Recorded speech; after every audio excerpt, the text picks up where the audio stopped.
Hello and welcome to Disastrous History. My name is Anthony, and I am the host of this wonderful mess of a show that will attempt to chronicle some of the biggest and most interesting disasters, messes, and all-around screw-ups that have happened throughout the centuries. So as you all know, the last 3 weeks have all been about tornadoes. Well, the last 3 weeks except for last week, which was one of my fire stories. Thank you for listening to my fire story yet again. I'm sure you guys are getting a little tired of tornadoes by now, so we're going to cover a different type of spring disaster. This is in the same vein as tornadoes, but it's not quite the same. This week, we're going to talk about the exceedingly misunderstood lightning strike. Obviously, I want to start out by explaining what lightning is. At its most basic, lightning is an electrical discharge caused by an imbalance of positive and negative charges. This can be between two clouds, within the same cloud, and between the cloud and some random thing on the ground. That could be a tree, the ground, a building, a car, or you. But aren't there electrical imbalances all the time? That's basically what static electricity is. And that's true. Static electricity and lightning are more or less the same thing if you simplify it enough. So let's explain that a bit further. So when you rub your feet on the floor with socks on, then walk over to the doorknob and touch it, it zaps you, right? That's because as you rub your feet on the floor, an electron imbalance occurs in your body. The floor becomes negatively charged and your feet become positively charged. Basically, when you rub your feet on the floor, you're stealing electrons from the floor, making you positively charged. When you go to touch another person, that positive charge buildup is released to that person, shocking them. This is essentially the same as what happens with lightning. It isn't entirely understood what exactly happens with lightning, but it is believed that small chunks of hail, like super small, anywhere from a quarter millimeter to a couple millimeters in diameter, collide and bounce off even smaller ice particles. The smaller ice particles are able to travel up with the updraft because of their small size and they don't weigh that much. The hail then travels to lower levels, creating an imbalance within the clouds because when those two ice particles collide, they trade electrons and then they go on their way. The imbalances then continue to travel to separate ends of the cloud, with the bottom of the cloud becoming negatively charged and the top of the cloud becoming positively charged. The atmosphere acts as an insulator between the two charges. Once the strength of the charges becomes greater than the insulation of the atmosphere, a lightning strike fires off. So, that explains the cloud-to-cloud lightning, basically. But what happens with cloud-to-ground lightning? The one that we really care about because it's the one that affects us on the ground. Well, as the storm travels by, the negative charge in the bottom of the cloud attracts positive charges in the ground.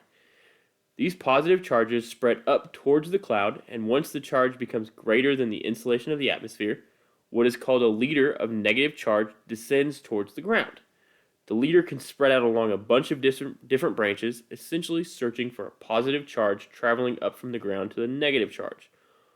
It basically picks whatever positive charge is the least amount of resistance.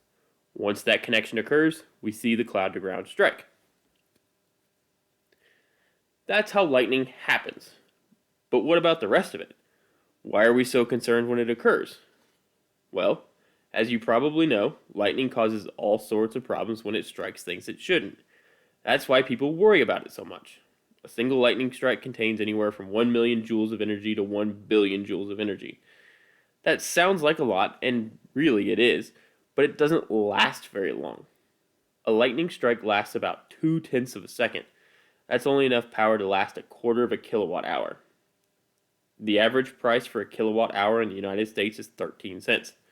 So a lightning strike would save about 3 cents if you decided to power your house on a lightning strike every once in a while.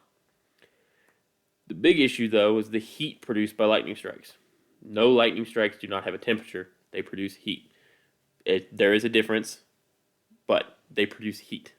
The average lightning strike is about 53,540 degrees Fahrenheit, 29,726 degrees Celsius for my non-American listeners, and about 30,000 degrees Kelvin for anyone who wants to be that guy. Just for a comparison, the surface of the sun, that thing that helped to create all life on planet Earth, that warms the planet and makes it so we can live here, is a downright chilly 9,980 degrees Fahrenheit, which is 5,520 degrees Celsius and 5,778 degrees Kelvin. Again, you're welcome, that guy. Lightning strikes are hot, is basically what I'm getting at here. Now, the other thing lightning does is just all around weird stuff. Weird things happen when they get hit by lightning. I've been on several lightning strike fires in my career. One struck a tree about 25 yards from the house, traveled through the ground, and out a disco ball in the basement of the nearby house, starting the disco ball on fire and burning the room and contents. It was very weird.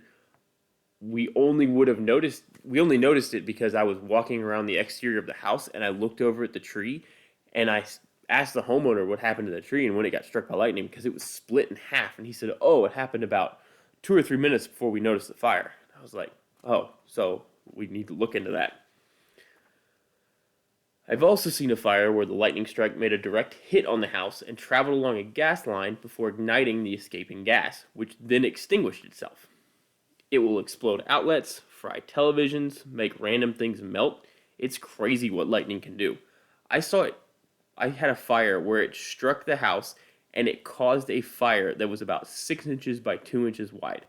Why that got called into insurance, I'm not entirely sure. They literally could have just painted over it.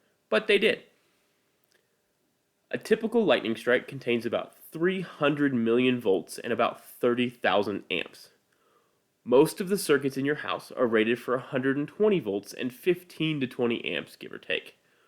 When you get that much electricity running through circuits that are quite frankly not capable of holding that much, weird stuff happens. It'll turn lights on and turn lights off, and it's just weird. I've had people report that their house got struck by lightning and all the TVs in their house turned on.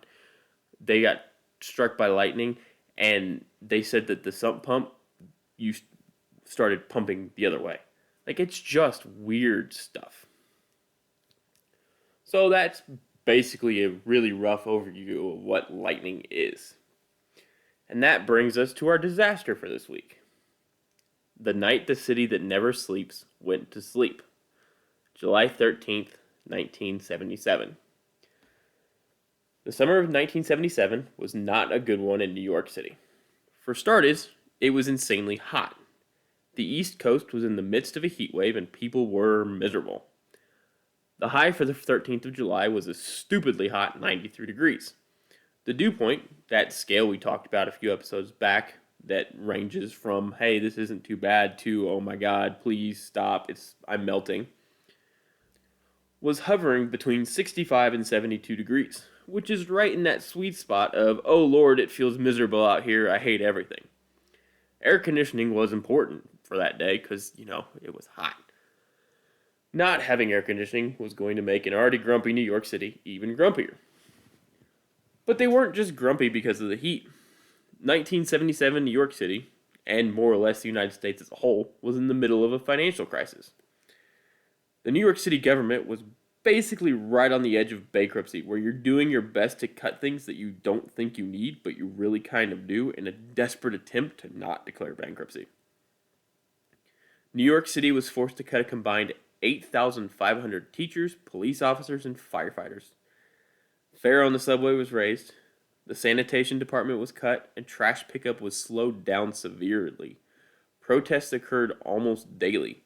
Firehouses would close, and people would break in and keep them open by staying there. They would throw their trash in the street regularly to protest delayed trash pickup. The City University of New York started charging tuition for the first time, which did not make people happy at all. All kinds of programs were severely cut back or outright eliminated. This made people, it made them mad. Violent crime rates were some of the highest they had ever been. The New York Police Union and several of the other public unions put out a pamphlet called Welcome to Fear City, a survival guide for visitors to the city of New York. The front of this pamphlet was helpfully emblazoned with a skull wearing a hooded cloak just to make doubly sure you knew that it was dangerous. It was just as ridiculous as you were imagining. They had 9 rules in this pamphlet. The first rule was stay off the streets after 6 p.m. This was apparently a hard deadline because it's mentioned to not be misled by the late sunsets during the summer, because apparently criminals can only crime after 6 p.m. and definitely no other time. It doesn't give a time that's safe in the morning, so we can only assume that it is never safe. Rule number 2, do not walk. That is the advice. Do not walk. Walking in New York City was apparently the second most dangerous thing you could do. They recommend you summon a taxi from literally any building before going outside anywhere in the city. Avoid public transportation. Obviously, this doesn't include taxis because they literally just told you to summon a taxi. They never have crime. But they say to never ride the subway for any reason ever, which is totally cool because no one could afford it anyway. They also say you can maybe ride the buses in Midtown Manhattan, but only during the day. And that brings us to rule number 4. Remain in Manhattan. I mean, in fact, you should just not leave Manhattan. You can't go to any of the boroughs. There's crime there. There's definitely no crime in Manhattan. That never happens. And, I mean, if you really think about it, it's pretty obvious why they're telling you not to leave Manhattan. Rule number 5. Protect your property. Their advice is to engrave everything you own. That is insane, first of all, and really bad advice because who wants to engrave everything they own? They helpfully point out that every police department has their own engraving kit. So if you want to take your stuff to the police department, they'll have it engraved for you. But you're not supposed to walk and you're not supposed to take public transportation. So if you can't afford a taxi, I guess you're screwed. They also said stores are keeping their doors locked and will only let customers in after a careful inspection. And we know exactly what that inspection entails and who they aren't letting in. The 6th rule, safeguard your handbag. Basically hold on to your bag with both hands.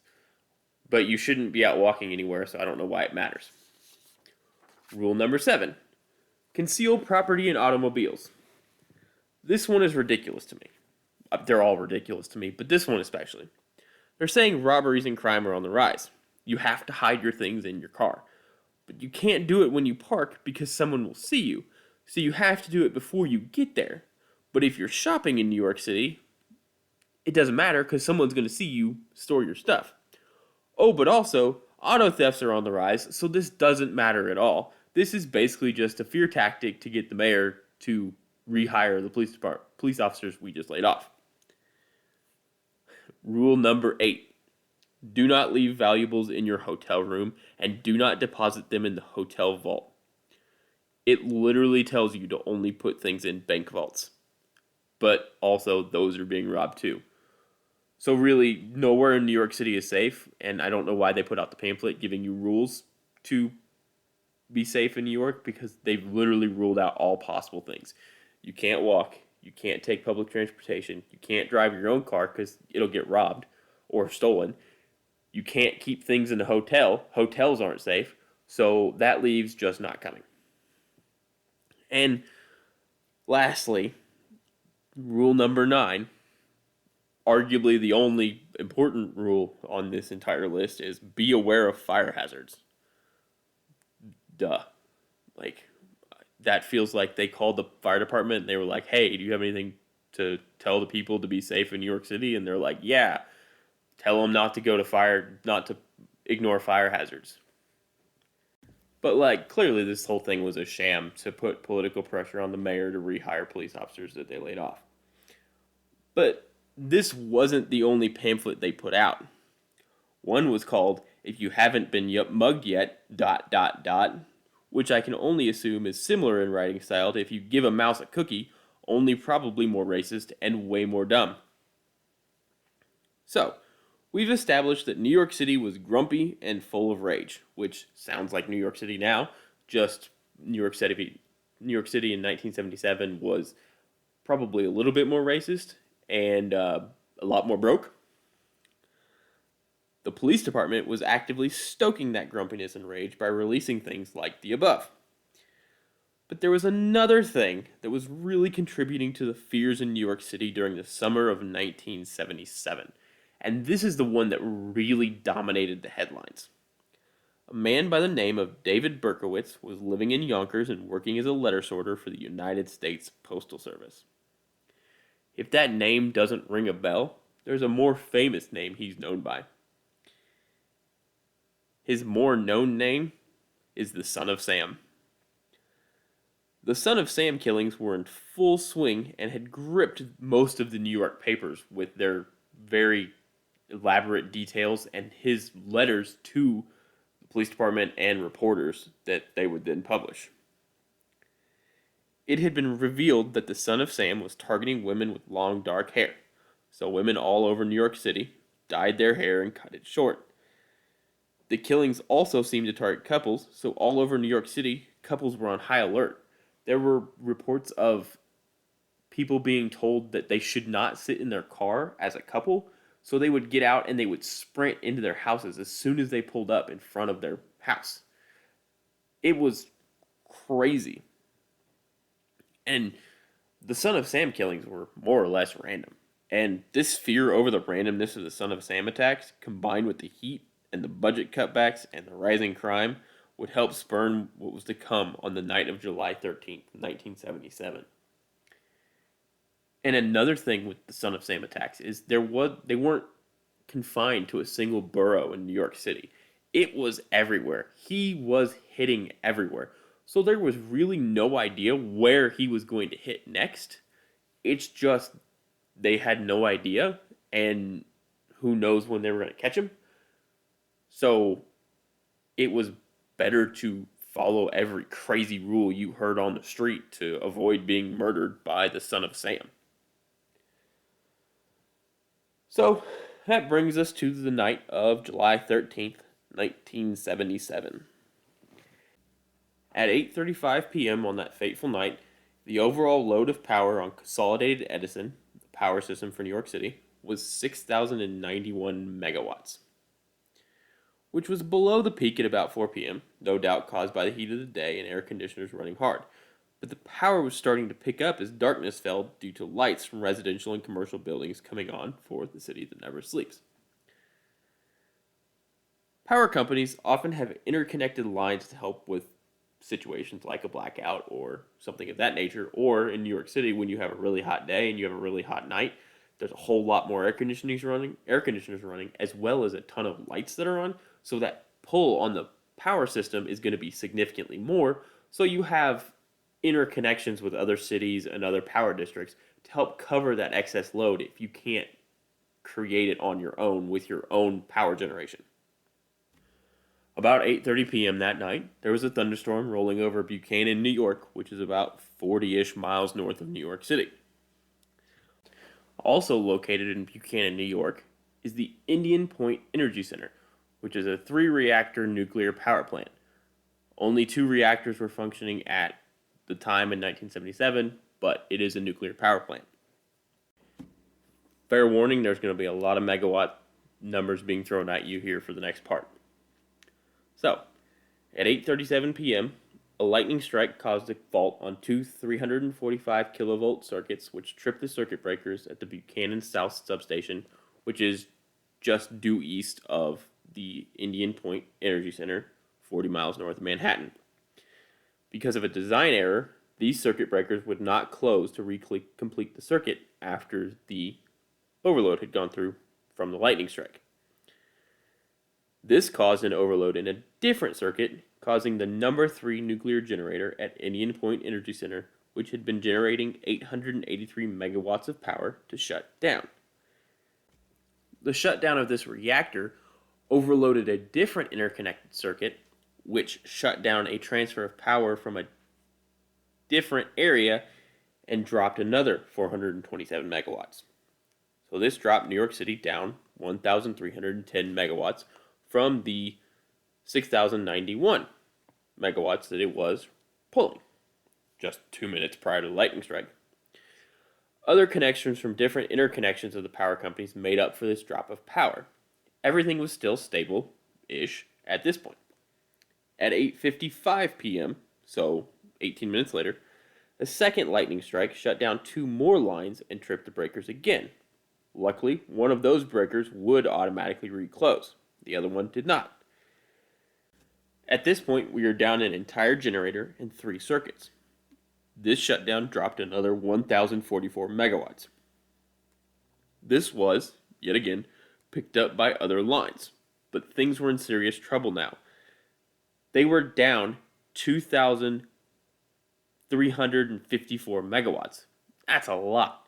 That's about 33% of what they were pulling. That made all of the lines that were still running dangerously overloaded.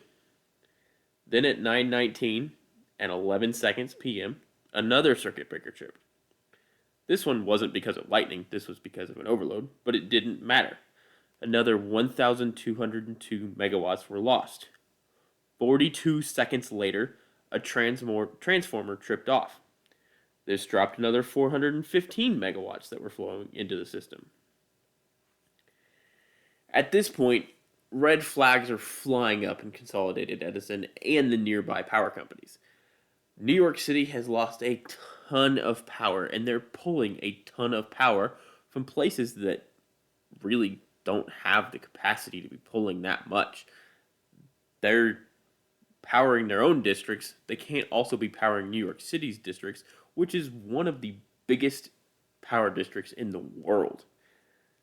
So, at 9:21 p.m., the Long Island Lighting Company shut off one of their circuits manually to prevent damage to their system because they didn't also want to have a blackout similar to the blackout that previously happened in New York City in 1965, which shut down power to 9 states and 2 provinces in Canada. This dropped another 520 megawatts from New York City. This was New York City down 4,491 megawatts. And they were attempting to pull this from whatever connections they had left. And frankly, that was never going to work. At 9:29 p.m., another connection to an outside power company tripped open from being overloaded. This lost New York City and Con Edison another 1,150 megawatts. Then the last 2 remaining exterior connections shut off. Consolidated Edison was now isolated, attempting to run the entirety of New York City on its own, down a generator, and with a bunch of connections down. It simply couldn't. It was not designed to do that with only down a generator and no outside connections. The power required at that time was 5,981 megawatts. On its own, down 1 generator, Con Edison was producing only 4,282 megawatts, which you'll notice is not nearly enough, and there was no way that they were going to be able to overload their system enough to meet that demand. It would only take 7 minutes for the entire Consolidated Edison system to completely shut down. By 9:36 p.m., almost the entirety of New York City would be in the dark. It was the night the lights went out in NYC. In the immediate aftermath of the blackout, things were immediately in disarray. Subways were obviously shut down, straining people all over the city. There was a baseball game being played by the Mets and the Cubs at Shea Stadium. Well, to be honest here, the Mets were terrible, so it was more of an exhibition for the Cubs to show Mets fans what a good team looked like. It was the bottom of the 6th inning. Mets third baseman Lenny Randle was up to bat. Then the lights went out. It's not like it super mattered if the lights were on, really. Only 14,626 people were in the stadium that seats 57,000, which is a terrible 26% attendance. Indiana football games get better attendance than that. At the time the lights went out, the score was a 2-1 Cubs lead, which was shockingly low for the 6th inning. Right after the lights went out, Randall decided, hey, no one can see anything anyway, I'm going to take a swing and pretend like I hit it, run the bases. Now, this is where the story gets weird, because Randall claims he actually hit the ball and was running the bases on a legitimate pitch. He seems to be the only one who remembers it that way. He actually made it to second base before the Cubs pitcher, Ray Burris, launched the ball he supposedly just pitched to Randall, which, if we're going to follow Randall's story, means that Randall hit it directly at the pitcher in the dark. The pitcher was able to field it and then throw it at him as he got past second base. So he launched the ball at Randall, and then Randall was tackled by Cubs players Manny Trillo and Ivan De Jesus. After that, the people were even more confused. It's dark. It's hot. We're at a baseball game. Are they going to continue to play? Are they going to cancel it and finish it later? Like, what are we doing here? It got a little testy in the stadium at first. But then Shea Stadium organist Jane Jarvis played White Christmas into the dark, and the stadium full is a generous term, the stadium slightly filled with people started to sing White Christmas. Then some Mets players drove their cars onto the field and practiced turning double plays in the beams of their headlights to entertain the people still in the stadium. Eventually, they all cleared out of the stadium and they went home. And that game would end up being finished 2 months later on September 16th. Remember how I said the Mets were doing well, keeping it 2-1 in the bottom of the sixth inning, which means there's 3 innings to go. Really, it was pretty well for them. The Cubs would end up winning 5-2. Across the city on Broadway, obviously shows were going on that night. And some Broadway shows continued with the lights coming from stagehands holding flashlights. In one interesting bit, the cast of Oh, Calcutta, a nude show that was showing on Broadway, tried to find their way to the edge of the stage and wrap themselves in clothes offered by the audience because they couldn't find their way back to the dressing rooms because there were no lights, obviously. Several television channels that had been broadcasting since they first started broadcasting went off air for the first time ever. People had to hand turn the famous Coney Island Ferris wheel to get riders stuck on the ride down. The streets were packed with people yelling and more or less partying. Bars were selling beer and liquor like crazy to maybe make money off product that was probably going to go bad because it was hot and nobody knew how long the lights were going to be out. Both LaGuardia and Kennedy airports were closed down for 8 hours. Pilots that were descending to land in either airport with all their bright runway lights were suddenly greeted by massive black holes where the runways used to be. They were then diverted off to other cities to land because no one knew when New York was going to get lights back. Superman, the 1978 one with Christopher Reeves as Superman and Marlon Brando as Jor-El and Gene Hackman playing Lex Luthor, was being filmed in New York City at the time. The film production had to be shut down for the day because they were using New York City as a stand-in for Metropolis. Richard Donner, the director, literally thought he caused the blackout when he turned on his stage lights. And that's just some of the more fun parts of the bad situation. But it was not all fun and games that night. It got dark that night. Excuse the pun. Then Mayor Abraham Beame was giving a campaign speech during the blackout. After the blackout happened, he joked, "See, this is what you get for not paying your bills." Considering New York City literally was not paying their bills, it's a bit of a terrible idea for a joke. He would, predictably, lose the election he was campaigning for. Like, he would finish third in the primary. He didn't even make the general election. And you remember that whole long list of things I talked about just a few minutes ago? You know, the cut public programs and the smaller police force and the smaller fire department and the teachers that were laid off and the financial crisis and the schools that were closed and the fire departments that were closed and the poverty and the literal serial killer murdering random people because his neighbor's demon-possessed dog told him to? Yeah, all that frustration and fear came out the night of the blackout. You see, when the lights went out, most shops and stores were closed for the day. And this wasn't immediate, but it started all of a sudden. Whether it was the alcohol making people more brave, or the darkness, or the power of a group, who knows. But soon a store was broken into. Then another. Then another. And then another. And then a store was torched. And then another store was torched. And then a car was torched. And then couches in the streets were torched. and before you know it, the city seems to be on fire. Trucks were pulled up and chains were attached to bars on windows and doors. Then those bars were yanked off.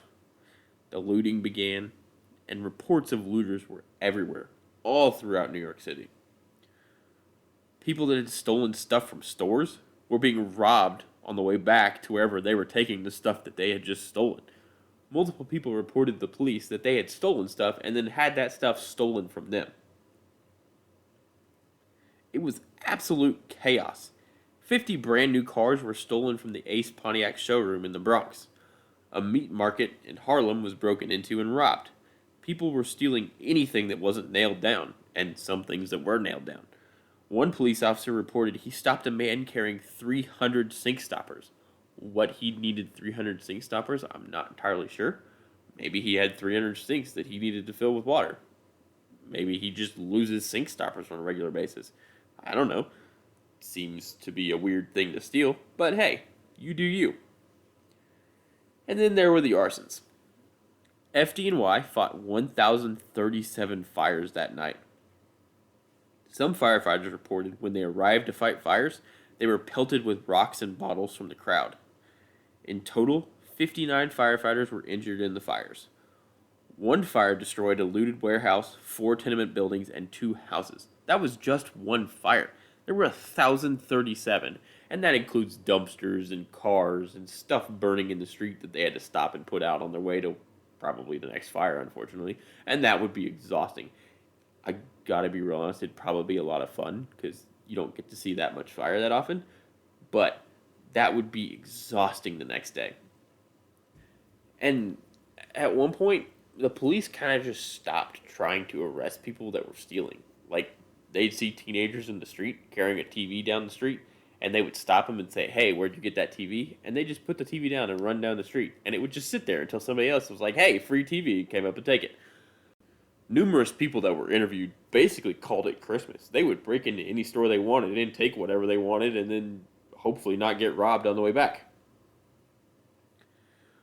More than 4,500 people were arrested on the night of July 13th. 1,600 stores were damaged. At least 130 stores were looted. An estimated $300 million worth of damage occurred. But incredibly, only one person was murdered on the night of July 13th. He was standing around a garbage can with some friends that they had lit on fire, singing and dancing and generally having a good time and basically acting like a teenager during a blackout in a city that basically never turns its light off. They were setting off fireworks and enjoying themselves, as you would normally expect from a bunch of teenagers.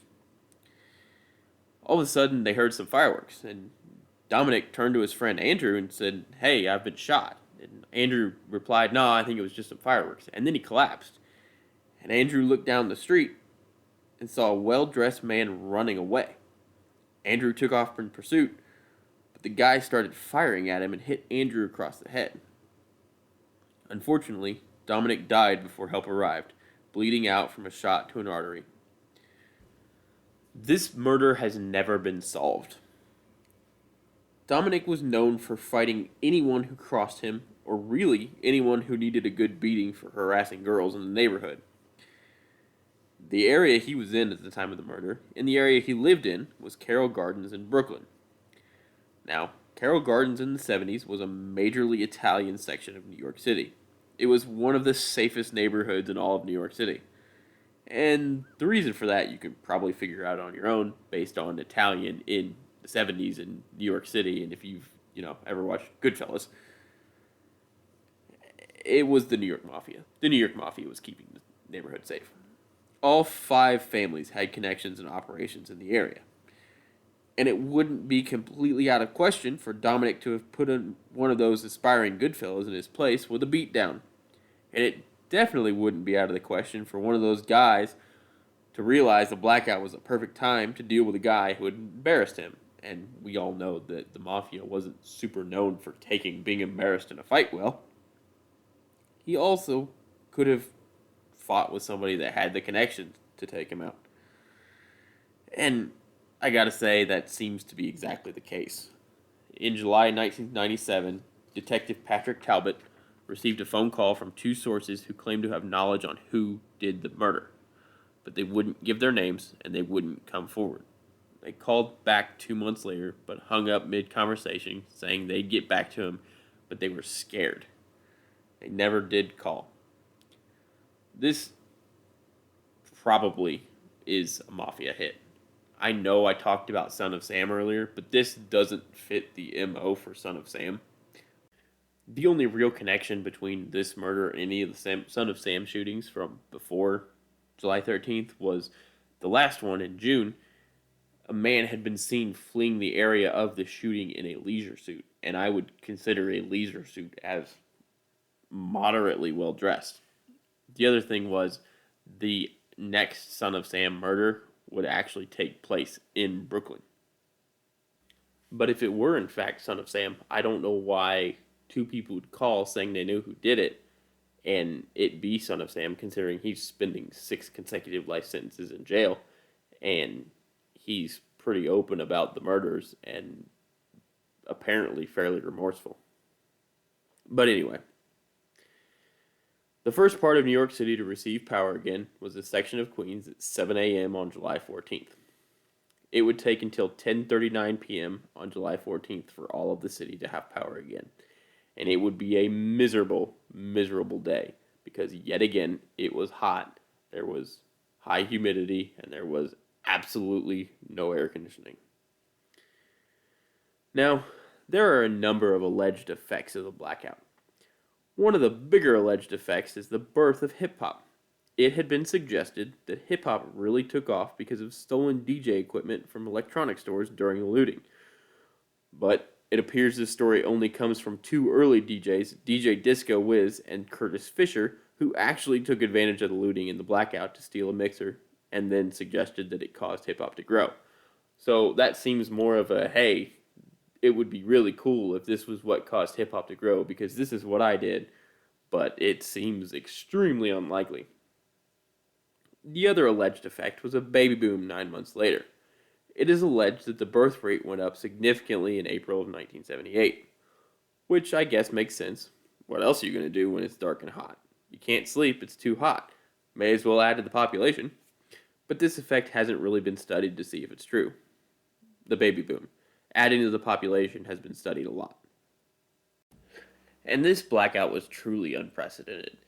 The U.S. Department of Energy put out a special report after the blackout had ended in 1978, and at one point during the report, they literally state that if this had been presented before the actual occurrence of the blackout, it would have been called impossible. So, no one was really prepared for this, and it taught everyone a lot about risk assessment, because as we have learned through all these disasters is when you have the perfect set of circumstances, anything can happen. It caused many of the major buildings in New York City to completely rethink how they planned for potential power outages. Several hospitals had issues getting their emergency generator systems started during the blackout, so they implemented new plans and new systems of generators in order to test them regularly to make sure that they work. The same thing happened with the World Trade Center and the New York Stock Exchange and things like that. There were more systems put in place to safeguard against future blackouts, which is a good thing. Interestingly enough, Consolidated Edison would have another blackout on July 13th, this time in 2019, 42 years to the day later. This would affect the west side of Manhattan and would leave 73,000 customers without power, thankfully only till midnight this time. So that brings us to the end of this week's episode. I hope you guys enjoyed it. If you want to, you can follow us on Twitter at Disastrous HSTRY, that's Disastrous History without the vowels, and then on Instagram at Disastrous History, spelled correctly. You can also email me at disastroushistory@gmail.com. And all of the episodes are on our website, disastroushistory.com, as articles where you can read them with some photos and whatnot instead of having to listen to me talk the entire time. And if you enjoy the show, please leave a review. on Apple Podcasts or wherever you can leave a review, not use Spotify. I would appreciate it. And if you don't love the show, also leave a review and let me know what I can do better. I hope you guys stay safe, and always remember to check your smoke detector batteries.